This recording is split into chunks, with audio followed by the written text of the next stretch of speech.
Ok sava ni ukuvuga ngo ubu noneho video ngiye kubakorera ni akasamutwe kabisa, ni ukuvuga ngo ngiye kubakorera video igaragaza uko wahagarika ads cyangwa se ya mavideo yamamaza kuri telefoni yawe akakubuza gukora amafaranga muri website zitandukanye cyangwa muri application zitandukanye.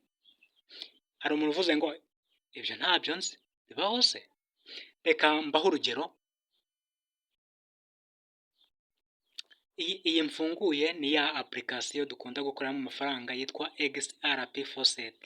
Ni ukuvuga ngo tugiye kureba ese iyo hari video koko zitubuza gukorera amafaranga bitewe n'uko zihita zizamo zigatutwara umwanya. Yes, ni ukuvuga ngo reka wenda nkore hano dusanzwe dukora turi gukina, dore nk'aha kuri play game. Ni ukuvuga ngo nimpakanda nkakora task ya mbere, kanyikore murebe, dore ko zikorwa nuko n'abatabizi barebereho task ukuntu ikorwa muri iyi XRP Faucet. Ni ukuvuga ngo ndahuza buri foto n'izina ryayo, dog, USDT, Binance na Shiba Inu. Ni ukuvuga ngo ninjya guclaiminga hano handitse claim, ahangaha harahita hazamo ad, kandi ad iramaramo umwanya, murebe namwe. Okay, ndabona bampereje ntayo bampaye, ariko reka twongere dukora indi. Bashaka kunyomoza sha. Yego, yes, ariko nzi neza ko batari bunyomoza kuko badukorera ibintu bikatubabaza. Yego, mwayibonye?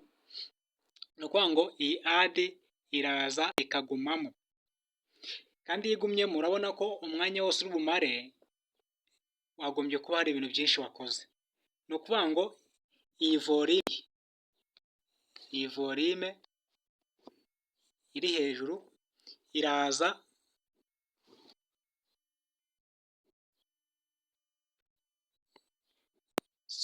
urabona ko bise bivamo, urabona ko biracangacanga bigacanga umuntu, ariko umuti nawo bazaniye. Ni ukuvuga ngo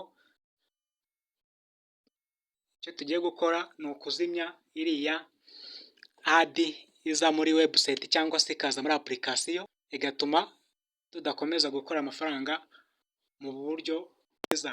Hari website nyinshi zisaba gukora guclaiminga, ariko ugasanga ziriya ad ziri kukubuza gukandaho cyangwa se ziri kukubuza kugira ikindi ukora, ariko hari umuti rwose. Ni ukuvuga ngo umuti ni uko izi ad ntizizongera kugutesha umutwe. Reka noneho mbereke icyo muri bukore. Muraza muri setting za telefone yanyu, setting, nuhagera urabona ko hano handitse ngo search setting. Ni ukuvuga ngo uraza hano bashakishiriza ahangaha, wandikemo ngo DNS.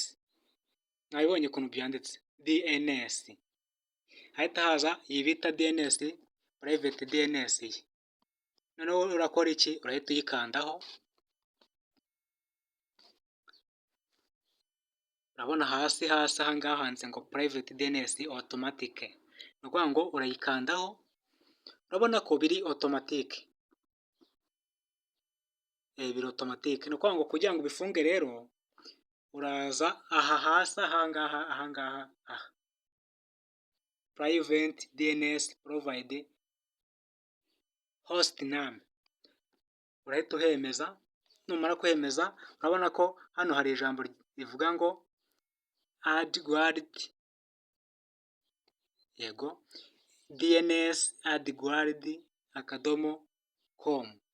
Reka wenda mbisibe noneho ndishyiremo neza, ni iryo ngiryo. Icyo uri bukore ni iki? Noneho urahita ukanda hano kuri save. Nizera ko mwabibonye. Noneho reka dusubire muri za application zacu dukoreramo amafaranga.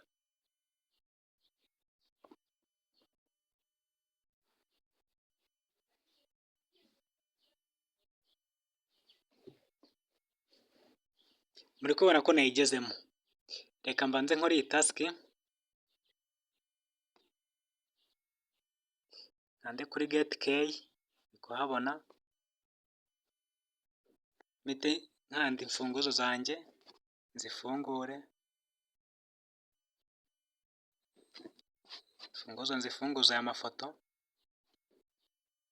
Network ni ikibazo, urabona ko biri gutinda, ariko reka dukore indi. Reka twikande hano kuri play game, kaduhuzahuze vuba vuba, ntabatindira. Pepe, Litecoin, Cardano na Shiba Inu. Ninkereminga urabona ko za ad zavuyemo burundu. Yes, zavuyemo. Ni ukuvuga ngo nkore n'indi murebe. Tayari. Ni ukuvuga ngo rero iyi ikora mu gihe udafite application cyangwa se mu gihe udafite website bisaba kureba ama ad, kuko iyo umaze kubifunga nta ad n'imwe ushobora kureba, nta n'imwe. Ni ukuvuga ngo rero wajya ubikoresha warangiza ugasubira ahandi ukongera ukabifungura kuri automatique kugira ngo wenda ukoreshe indi website igusaba kureba ama ad. Ubwo rero murabona ko ibintu ni munange, harya niko bavuga, ibintu ni munange.